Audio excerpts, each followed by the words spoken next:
Good evening sa tanan. Ako gali si Sander Jantan. Kag subong ma-interview ako sa isa ka call center agent nga akong kilala.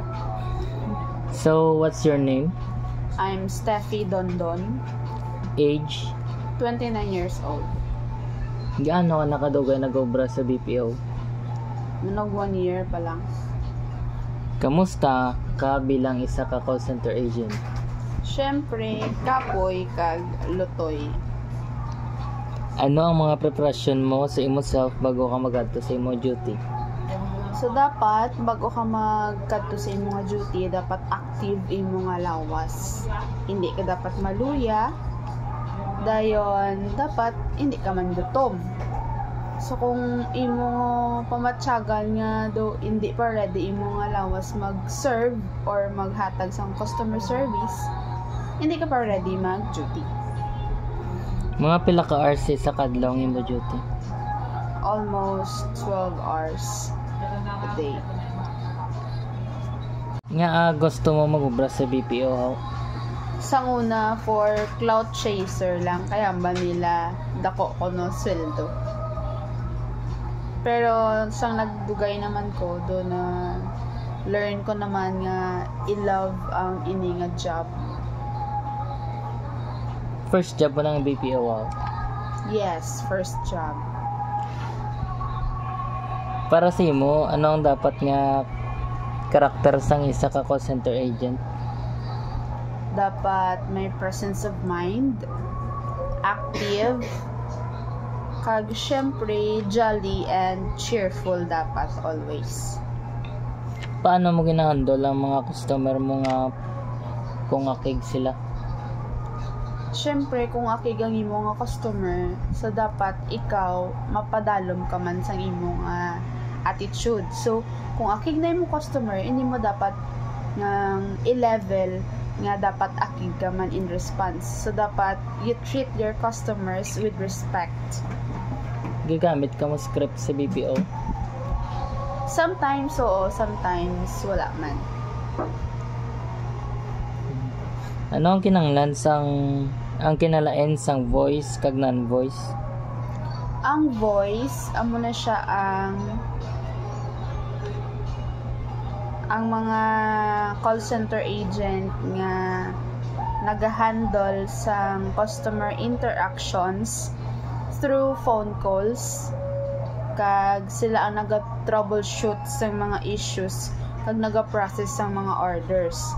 Ang non-voice naman, amo na siya ang nag-handle sang support kag mga data task through text-based. So, hindi siya voiced kay through chat lang sila. Kag sila man mismo ang entertain sang customer through channels like email or live chat and social media like Facebook and Twitter, Insta, or Messenger. So laingid galila ano nga duwa sang Yes. voice kag non-voice. So paano ging bag-o sang BPO ang imo kabuhi? As of now, sa una do natamad ko sang self ko nga magpulaw kay do hindi ako sanay. Pero sang naka-experience na ko obra sa BPO, so dito ko na-learn nga kaya man gali sang lawas ko magpulaw bisan ano pa oras ang kagabihon. So can you tell me kung anong meaning sang BPO? So BPO means business process outsourcing. So this job involves handling specific business tasks like customer service, of course, tech support like telecommunications, or data entry for another company, often through voice calls or non-voiced, chat or email, focusing on resolving issues or providing customer info and ensuring customer satisfaction while meeting performance targets.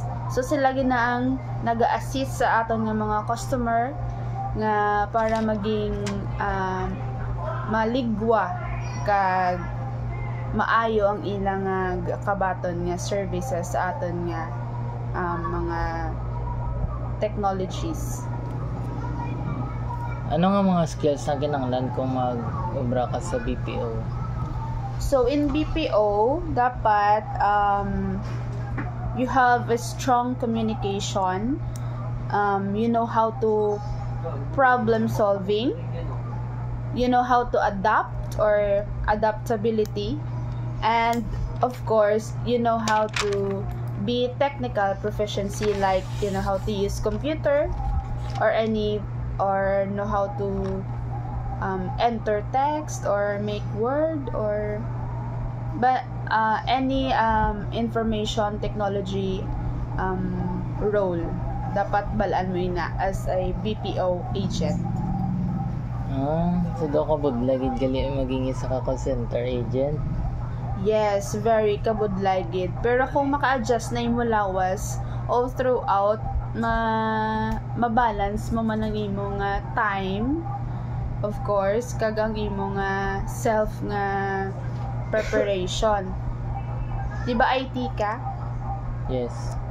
So somehow related man ang IT sa BPO kay mostly naga-use kami sa mga PC or naman kami troubleshoot kami sa mga customer issues or mga technical problems nga man gakabaton from our customers.